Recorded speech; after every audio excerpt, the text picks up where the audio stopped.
Hey, NC Bohunk 42 bringing you another figure review for the X-Men X2 X United Electronic X-Jet. This is the vehicle in the figure line for Toybiz's X2 movie figures that came out around the same time of the movie, which was probably around 2003.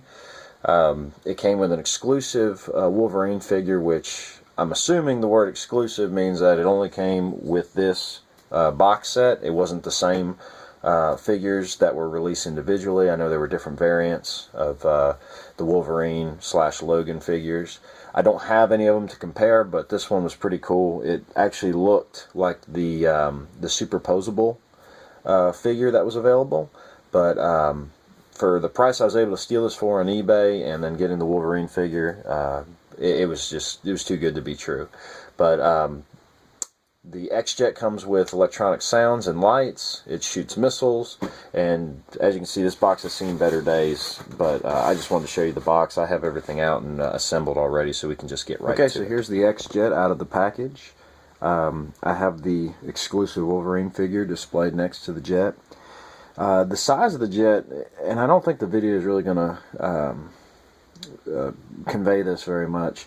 It's a pretty good size. As you can see, like the size of my hand to it, you know, it's a very good size. But for a 6-inch scale figure standing next to it, it looks kind of small. Now he does fit inside of it, so you can have a a figure rest inside the cockpit. But before we go look over the jet, I'll just go over this exclusive Wolverine figure. I don't know if this is like legitimately exclusive. To me, and I don't own the superposable Wolverine from the movie, from X2 movie line, but out of all the figures I've seen, I saw this one, to me, had the best likeness of Hugh Jackman. So that's why I decided just to buy the whole set and not just spend the money on the superposable Wolverine figure. But there's a few things about this figure I like and things I don't like. I do like the paint apps on him, and you can see the skin tone's very good, and he is a very, very good likeness, considering, you know, some of the other Wolverine figures that are out there to Hugh Jackman. So so thumbs up Toybiz for that. The suit is pretty cool. Very reminiscent, screen accurate to the X2 suit with the stripes and the silver, and it's got all the orange outlines on his suit, so that's pretty cool. The claws are made of like this flimsy rubber, and I don't even know if you're going to be able to reshape these, to be honest with you, because I mean they're just a flimsy rubber, you know. I mean, look at that. So that's my biggest gripe, is the claws, and I've yet to find a Wolverine figure that the claws are really decent on, with the exception of the Wolverine figure that Marvel Select did for the Wolverine movie. That one is by far the superior figure in my personal opinion. But we'll go over articulation. He's got his head's on a swivel, so he can go 360 degrees. He's got slight movement there, but not a whole lot. Nothing to write home about. His head, yeah, so not a whole lot there. Ball jointed shoulders. There's 360 up. He's got the bicep swivel. He's got double elbows. He's got the wrist swivel. And he's got, forearm swivel and wrist swivel. His waist is fixed, so his torso is one piece. His ball jointed legs, so he does the splits. He can go forward. Cannot go back because his rear end stops you from doing that, but he does have the thigh swivel. He's got double knees. He's got a calf swivel. He's got the toe joint, and then he's got the ankle pivot, but well, I'm sorry, it's not the pivot, it's just the foot can move up and down, so that's about all he's really got going on for him. Pretty cool figure though, I like it. Alright, so here's the electronic X-Jet. It has a few little gimmicks on it. One, you can press hard on the cockpit and it opens.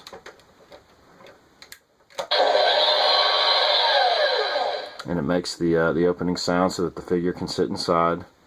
And so you got that. It has 2 bays where missiles get loaded and get shot out of, and we'll show you that in a minute. On the back, there's a button, and it's right here where my thumb is. And by pushing that, it lights up all of the lights, which you can't see. Let me see if I can do it better with kill a light here, and there you go. So even the cockpit lights up a little bit. Very good, very good brushing. Well, I think this is just, I don't even think this was brushed. I think it was just a painted plastic, but I like it. You know, it's very reminiscent to the to like a 747 jet or something. I mean, it's just a really cool cobalt blue looking thing. On the bottom side, you got your speakers and then the joystick. So with the joystick out, the gears automatically go up.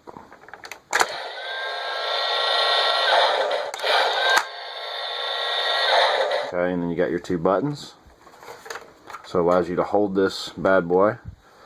And you have a flight sound, and that will play as long as you hold the button. And then the bottom button is just a soaring sound. There is a trigger there for the missile launch. And see, as you can see, they don't even go that far.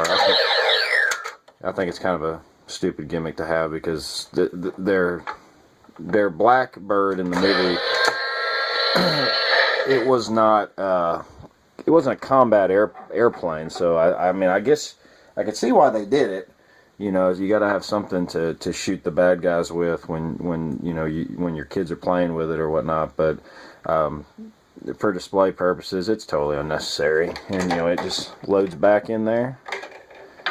Figure out. Loads right back in there, and as you can see, now it's falling apart. So I'm really mishandling this thing. So, all right, well, that was embarrassing. So I got it back together. The the wings come in separate pieces when it comes in the box. So you have to connect these wings, these stabilizer wings in the back, and then of course the other side as well. You just get the fuselage of the X-Jet, then you have to put all the wings on, and they're kind of a pain in the butt to put on, because it's like a lot of, I mean, you kind of just have to hold your tongue right, so to speak, when you're putting that thing in. It's really a bear and kind of a pain in the ass, but I mean, once you get it, it looks sharp, but you know, it's definitely not made for rough play.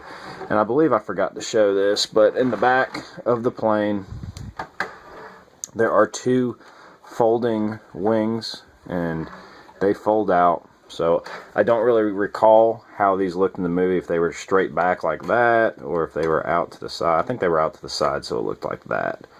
So when it's flying, you know, it's kind of like that. But that's pretty much it. It's 2 AA batteries, which fit right in the handle. As you can see, there's a screw there, so they fit right in the handle there. And this thing here, man, it is extremely freaking loud. So I always take I make it a point to take the batteries out of it when I'm not using it, because I don't know if it was all of them or just this one, but like it constantly runs. So like it'll be sitting completely quiet in the middle of your house, and the landing gear sound will trigger, and it is so obnoxiously loud. So I take the batteries out. I only put them in to show you guys exactly what it does. So if you do get one of these, just make a mental note of that. That's my review of the X-Jet. As you can see, I got Wolverine inside there, and note to viewer, the only way he sits in is Indian style, because there's a screw in the middle of this dashboard that you would think that you could separate his legs and put it through, but his feet don't fit through it. So you just give him the old Indian style trick and sit him in there and close him up, and he's in there. So it's a pretty cool piece. I never owned the first X-Jet from the first movie, so I really don't have anything to compare this thing to. But you know, for being part of that X2 line that came out in like 03, very cool piece, especially just for the Wolverine figure alone. To me, I like that figure based on what I have seen reviews for of the other two. This figure is really, really neat. But if you can find one of these, I would definitely say get it. It's a really cool piece for display purposes to have all your X-Men around with the X-Jet, because you know the X-Jet was a character itself in the X-Men trilogy, and even in the the cartoon, the animated cartoon. You know, the X-Jet it was a very, very integral piece for them, you know. So I really enjoy this thing. I think it's great. If you can find one, I would say get one. But, you know, don't break the bank getting one. I was lucky. I got this thing for around 30 bucks, unopened. So, you know, I imagine that's about what it went for, if not less than in 2003. It looks to me like this probably was like about a $50 piece. So if you can get it for under that, that's a good day in my book. But I hope you enjoyed my review of this. I apologize again for my camera. It was having a little malfunction with it and technical user error. But thanks for watching. Please subscribe if you're not subscribed, and stay tuned for more videos. Thanks.